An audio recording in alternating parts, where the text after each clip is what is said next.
If you spend even just 10 seconds looking at this painting, questions will inevitably start to arise. Look, there's a boat in the middle of the river. It's clearly ferrying a human soul from one bank to the other. The boat is being steered by Charon. Remember the character from ancient mythology, the grim ferryman who transports souls to the gloomy realm of Hades? But here's the thing. This painting doesn't depict the gloomy realm of Hades at all. Take a closer look.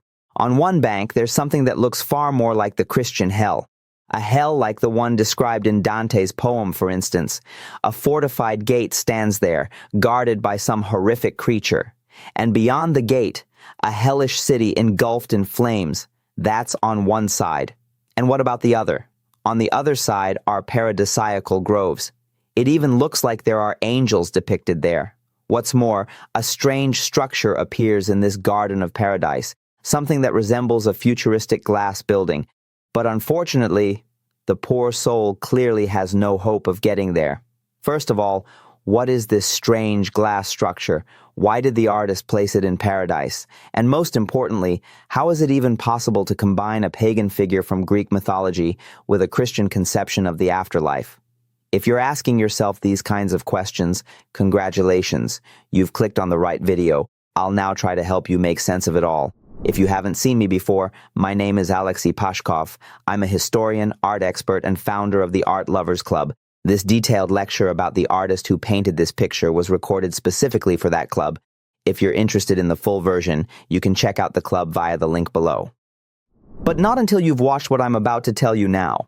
Before diving into this strange landscape with the ferryman Charon, it's worth finding out who the artist was and why he's so important to the history of art. Well, I won't keep you waiting. The artist's name was Joachim Patinir. He lived in the Netherlands at the turn of the 15th and 16th centuries. During his travels through Europe, Dürer met him and wrote in his diary, "Patinir is a good creator of landscapes." In other words, Patinir was a landscape painter, one of the very first in the history of European art. That alone makes him tremendously important. It's a shame his name isn't well known today, but now you'll remember it well. But Patinir's significance doesn't lie solely in the fact that he painted landscapes. His importance also comes from how he painted them, because his landscapes were among the first to begin speaking to the viewer.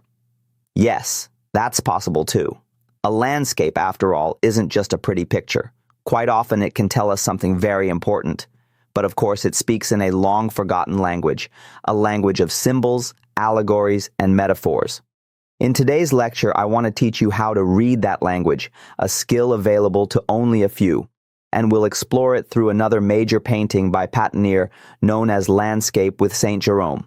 Let's return to this painting, because it's a particularly vivid and telling example of how a landscape in Patinir's hands becomes meaningful and begins to speak to us. First of all, notice how skillfully the artist guides our gaze. He quite literally forces us to look where he wants us to. Naturally, our attention is first drawn to the figure of Saint Jerome. We look at him, but then, just beside him, we notice some tiny figures in the background, and we become curious. So, we move closer. And first we see a lion, yes, that lion, the one always associated with Saint Jerome, attacking a donkey. This is another part of Jerome's legend, a rather charming one. At some point after the lion had already become his companion, the donkey went missing. Jerome, quite naturally, assumed that the lion hadn't completely lost its predatory instincts and had eaten the donkey. So he said, "Well, if that's the case, then you'll have to do the donkey's work." And the obedient lion began hauling water and carrying sacks. Later, it turned out the donkey had actually been stolen by bandits, and it was the lion who found it and brought it back. That's likely the moment we see here. The lion finds the donkey, and the terrified thief falls off. So, we recognize the detail. We give ourselves credit for remembering the story, but then we keep looking, and we begin to notice something else. The landscape is full of roads, several of them in fact, and on one of those roads we see a man walking, being led by another figure, smaller, maybe a child, or just a shorter companion. It's hard to say, but they look like two blind men feeling their way with a staff. They're heading toward a bridge across a river, but since they're blind, it's unclear if they'll make it across or fall in. And this, of course, brings to mind the words of Christ, "If the blind lead the blind, both shall fall into the pit." Naturally, we recall the famous painting by Bruegel illustrating exactly that. So now we begin to wonder, could this background landscape be one large, instructive Christian allegory? Don't forget, in the Middle Ages, it was common to compare a person's life to a journey, a real, physical journey from one place to another with a final destination in mind. The same idea appears in one of the most influential books of Christian literature, The Pilgrim's Progress, by John Bunyan. Written slightly later in the 17th century, it describes life as a metaphorical journey, through the valley of death, through the slough of despond, through Vanity Fair. And yes, Thackeray borrowed the name Vanity Fair directly from Bunyan's book. One edition of The Pilgrim's Progress even includes a map showing the soul's path through the world. So then, life is a road, a journey. One can take the right path or the wrong one. It seems that the two blind men are heading the wrong way. But had they gone in the other direction, they would eventually reach a fork in the road. Look closely. Down below, there's a city. It's walled, filled with houses, a marketplace, a typical earthly city. And up above, on a cliff, there's another city, a heavenly one. You can see its cathedral, its church. This contrast recalls the great work of St. Augustine, The City of God. In it, he describes two cities, the earthly city, where people live for material things, and the spiritual city, the city of God. A community of souls whose thoughts and hopes are directed not toward this world but the next. This metaphor of the two cities was very familiar to Patinir's audience, and clearly it's present in this painting too. Now here's the most important part. The road to that heavenly city, it passes right by Jerome's hermitage, and it goes through a narrow gap in the rock, like a window. Does this remind you of anything? It should. Enter through the narrow gate, says the Gospel of Matthew. For wide is the gate and broad is the road that leads to destruction, but small is the gate and narrow the road that leads to life.